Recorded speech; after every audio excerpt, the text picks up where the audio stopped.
dari Alas Sumur, Kulon, Probolinggo. Nah, Assalamualaikum warahmatullahi wabarakatuh. Habib Jindan, Habib Ali Zainal Abidin, Habib Jamal dan Habib Hasan bin Ismail Al-Muhdar yang saya cintai karena Allah dan Rasulullah. Saya Fuad Saifullah dari Alas Sumur, Kulon, Probolinggo. Melihat wajah Habib Umar baik di video maupun di foto terasa menyejukkan dan menenteramkan. Apalagi bisa bertemu langsung. Begitu pula dengan santri-santri beliau yang semangat dalam berdakwah penuh kesejukan. Yang ingin saya tanyakan, momen apa yang sangat berkesan bagi jenengan semua dari Habib Umar selama bersama beliau di Hadramaut? Dan mohon doanya Habib, besok saya melaksanakan umroh, semoga lancar dan menjadi umroh mabrur. Fadhal Habib Jindan. Ya, Habib Jindan dulu. Habib Hasan. Apa Habib Hasan dulu? Habib Jindan dulu, fadhal Habib Jindan. Tentang momen yang berkesan bersama Habib Umar selama di Hadramaut. Semua momen Habib Umar semuanya berkesan.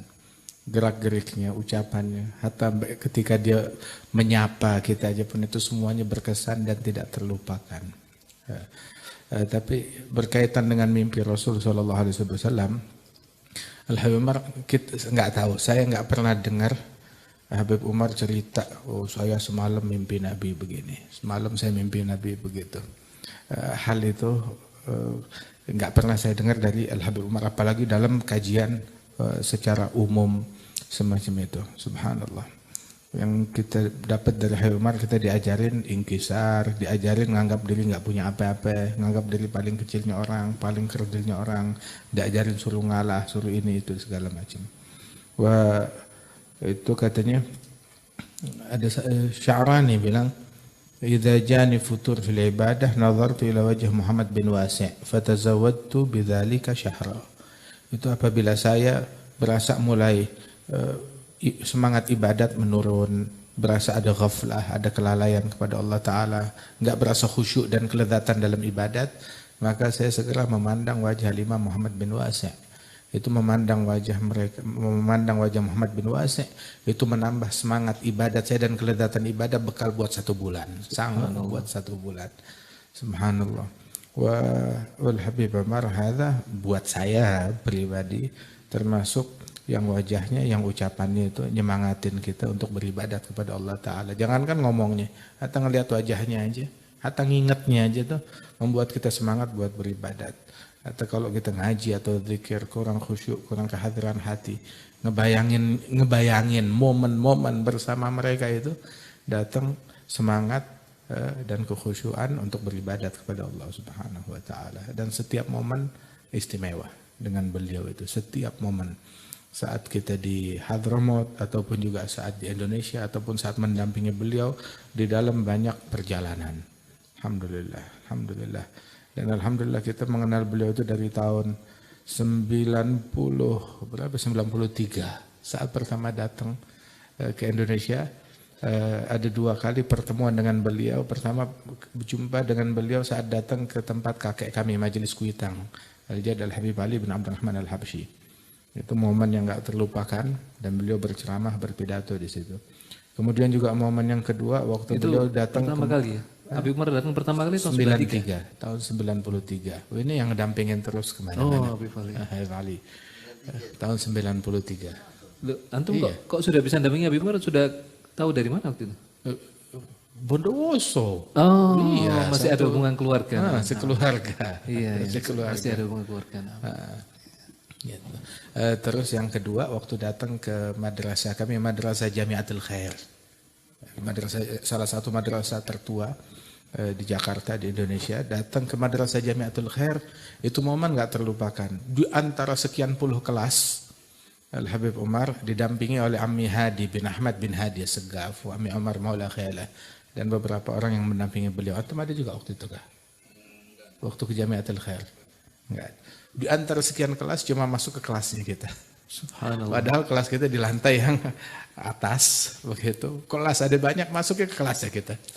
Begitu masuk ke kelasnya kita, langsung Amir Hadi bilang, "Syekh, ada bin Syekh Abu Bakar."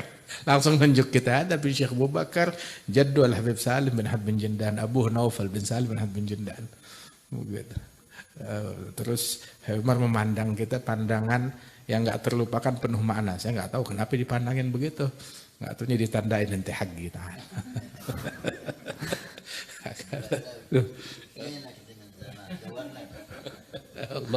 Lu berangkatnya tahun berapa antum?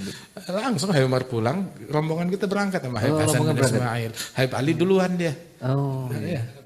Bareng sama Habib Umar pulangnya. Berapa orang Bib waktu antum berangkat sama Habib Umar? Antum sendirian? Yang dari Indonesia anak sendiri. Oh. Waktu itu Habib Umar datang sama Habib Ali Al-Jufri, sama Habib Ibrahim bin Muhammad Al-Haddar, sama Habib Muhammad bin Ali Al-Habsyi. Berempat. Waktu Habib Umar pulang, anak ikut sama Habib Umar. Ajib. Terus antum nyusul setelah itu? Setelah itu Al-Habib Umar itu memang datang ke sini juga mengumpulkan beberapa orang begitu yang pengen dibawa ke Hadramaut untuk menyambung hubungan yang terjadi antara Indonesia dengan Hadramaut. Keterpurukan yang terjadi, kondisi yang menurun di Indonesia itu ketika terputus hubungan antara orang-orang Indonesia dengan Hadramaut akibat masuknya Syu'iyah atau komunis yang memutus segala hubungan untuk keluar dari Hadramaut sana. Begitu Al-Habib Umar termasuk yang mempelopori hal tersebut. Begitu ketika terbuka, maka beliau datang ke Indonesia dengan perintah dari Al-Habib Abdul Qadir bin Ahmad. Kemudian menjalin lagi, memperbaharui hubungan tersebut hingga didatangkan 30 murid dari Indonesia ke sana. Habib Anis kan sebab. Habib Anis sebab. Al-Habib Anis bin Sulu ya. Habib Anis bin Anis. Habib Anis cerita kan. Cerita ke kita. Oh, waktu itu dia mengkaji, ini subhanallah ya. Banyak orang yang terlibat di sini, nggak tahu. Al-Habib Anis cerita ke kita waktu itu. Kita mau baca kitab yang merindukan kita kepada salaf tentang akhbar Hadramaut. Udah sumpah keadaan di Indonesia, akhirnya ayo kita baca kitab Tajul Aras. Di antaranya Habib Anis minta kepada Al-Habib Muhammad bin Husain bin Saleh Al-Attas, uminya dia bintul Habib Ali bin Husain, minta coba minta berapa nuskah dari Tajul Aras untuk kita baca di Rohah. Begitu baca bersama para syibad sampai selesai kitab tersebut, akhirnya Habib Anis bilang, Syekh Hadramaut udah kebuka, ra'yukum, kita berangkat ke Hadramaut semuanya. Akhirnya bismillah berangkat ini yang berangkat ke Hadramaut orang yang nggak pernah keluar negeri, orang-orang tua, syibaan, sepuh. Sampai ada yang ditanya mana paspornya, udah bawa mana di kopernya mana udah masuk ke pesawat. Subhanallah. Akhirnya ada berapa sekitar 20-30 orang berangkat ke sana, hadir di Sewun. Habib Anis bilang, begitu mendengar berita kami dari Solo akan pergi ke Sewun, akan pergi datang ke Hadramaut, yang dengar berita itu Al-Habib Abdul Qadir bin Ahmad. Habib Abdul Qadir bilang, khalas kita ketemu di sana. Subhanallah. Al-Habib Abdul Qadir kebetulan nyampe duluan. Kemudian setelah itu baru rombongan dari Solo datang ke sana dan jumpa dengan Al-Habib Abdul Qadir bin Ahmad. Jadi ini hati saling terkoneksi, begitu ayo bareng sekalian. Habib Abdul Qadir bin Ahmad itu pertama kali dukhul Hadramaut sejak Wahdah, sejak persatu. Ajib. Pertama kali sejak tersingkirnya komunis, pertama kali penyambutan luar biasa. Berapa waktu kemudian baru datang Habib Anis dengan rombongannya dan jumpa dengan Habib Abdul Qadir, dan di situ mengadukan keadaan di Indonesia seperti apa. Habib Abdul Qadir bilang, kalau Anda sekarang nggak mungkin untuk berangkat dengan kondisi begini, akan tetapi khalas nanti kita tugaskan Al-Habib Umar untuk berangkat ke sana. Hatta Al-Habib Ali Jufri termasuk orang yang ditugaskan oleh Al-Habib Abdul Qadir untuk mendampingi Habib Umar. Yang ditugaskan ke Indonesia bukan cuma Habib Umar satu, hatta Al-Habib Ali Jufri tugaskan bersama Habib Abdul Qadir. Tadinya beliau mau mumpunglah saya mau Habib Abdul Qadir lagi di mana namanya masih di Sewun, saya mau mendampingi Habib Abdul Qadir, bang lah temsi mal Habib Umar. Begitu bakal kebuka banyak hal di situ, termasuk yang seseorang yang ditugaskan diutus oleh Habib Abdul Qadir ke Indonesia ini, Al-Habib Umar Al-Habib Ali Al-Jufri. Subhanallah. Terus momen yang salah satu Bib yang antum Atau gantian aja. Iyalah, khalas, Nanti yang diborong semua iya ya. gantian. Sekarang Habib Hasan atau Habib Ali? Habib Hasan. Habib Hasan udah tiap Habib hari. Ali dulu, Habib Habib Ali Ali. ini. Soalnya dari jauh, kalau Habib Hasan setiap saat bisa nih, Bib. Antum Habib Ali, fadhal.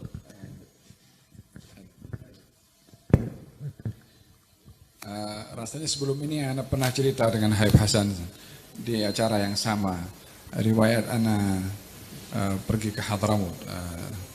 Cuma yang mungkin yang banyak menarik perhatian Ana bersama dengan Habib Umar, walaupun semua seperti kata Habib Jindan, ini semuanya menakjubkan. Syiddatu ittiba' al-Habib sama baginda Rasulullah ini adalah teringat kata-kata Siti Aisyah waktu ditanya, coba ceritakan kepada kami hal yang paling menakjubkan kamu lihat daripada Rasulullah. Kata Siti Aisyah, semuanya menakjubkan.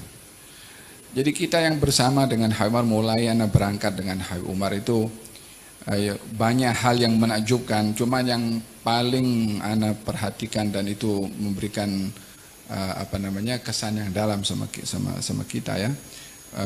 Tidak pernah beliau Habib Umar ini buang waktu untuk hal yang kosong. Ya, ini sangat menjaga sama waktu. Ana perhatikan beberapa kali Ana safar dengan Habib Umar, tidak ada di mana tempat kecuali bawa buku atau yang lain bawa buku.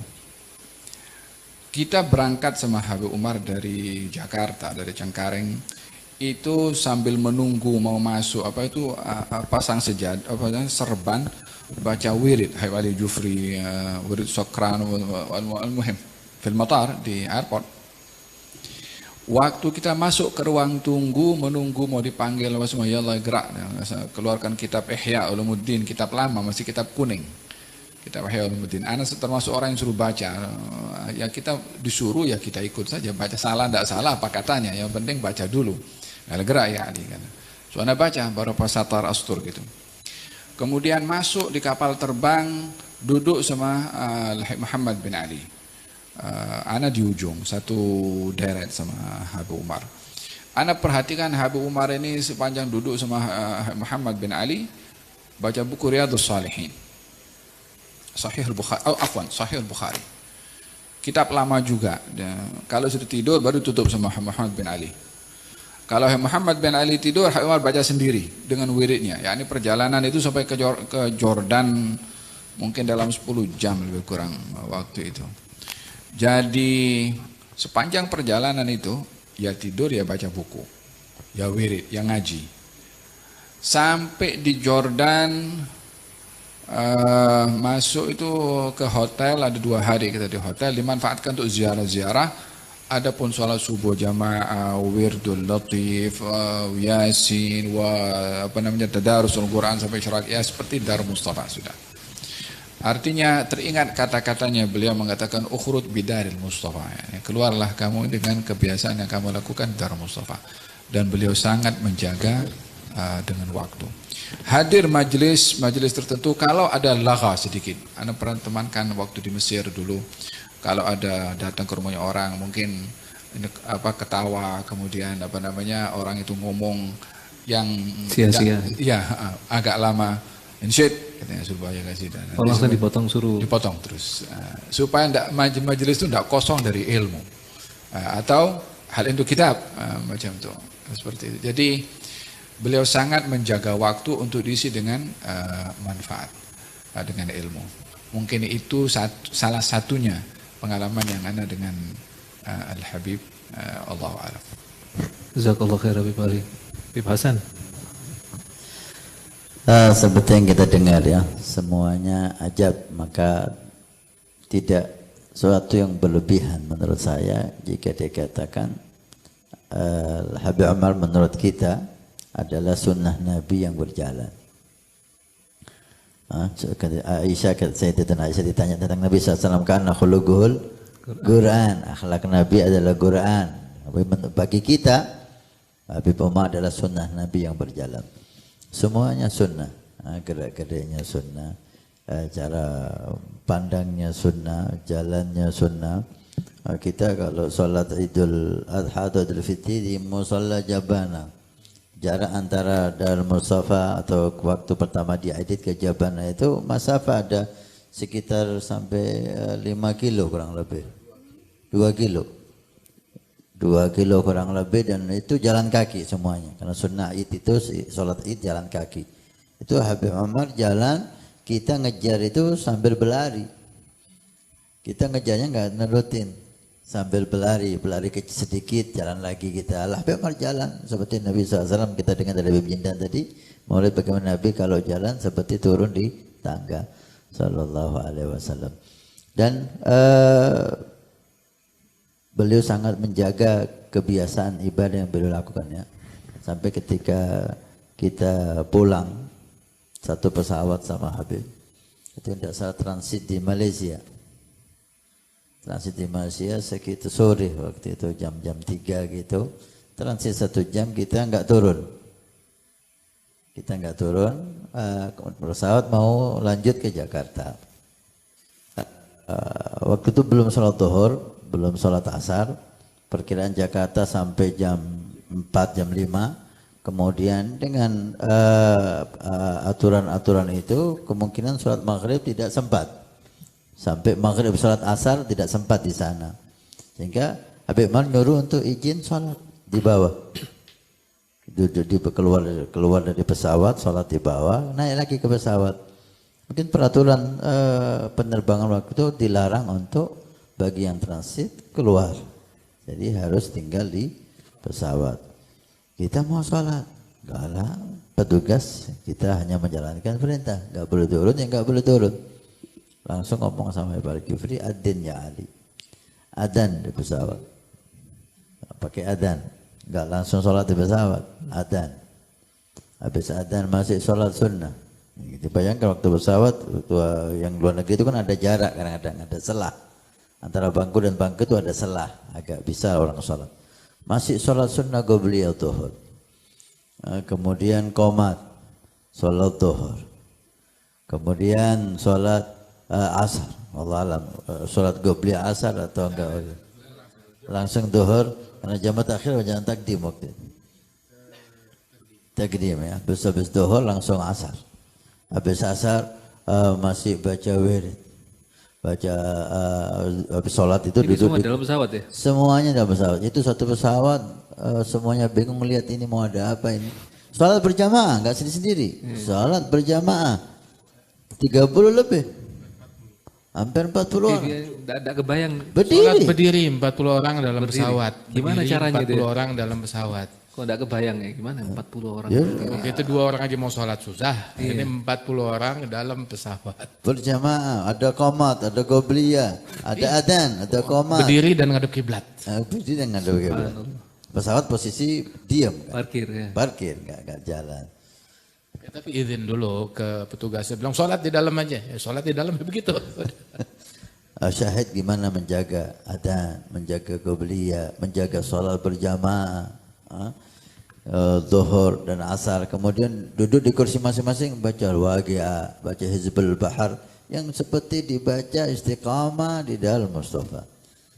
Subhanallah. Artinya beliau betul-betul menjaga amalnya selalu istiqamah. Tentang akhlak, tentang ramah, tentang senyuman, tentang ini semua orang mendapatkan bagian masing-masing dalam keindahan hubungan sama Habib Umar. Kita ingat Nabi SAW, bagaimana sahabat itu merasa orang yang paling dicintai oleh Nabi. Semua sahabat merasa menjadi orang yang paling dicintai oleh Nabi.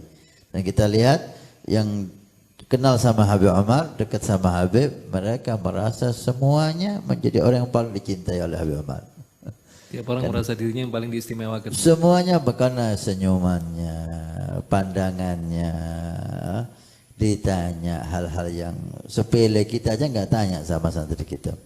Beliau tanya, Masya Allah. Kalau Habib Jindan sama Habib Ali ini sudah guratul lain.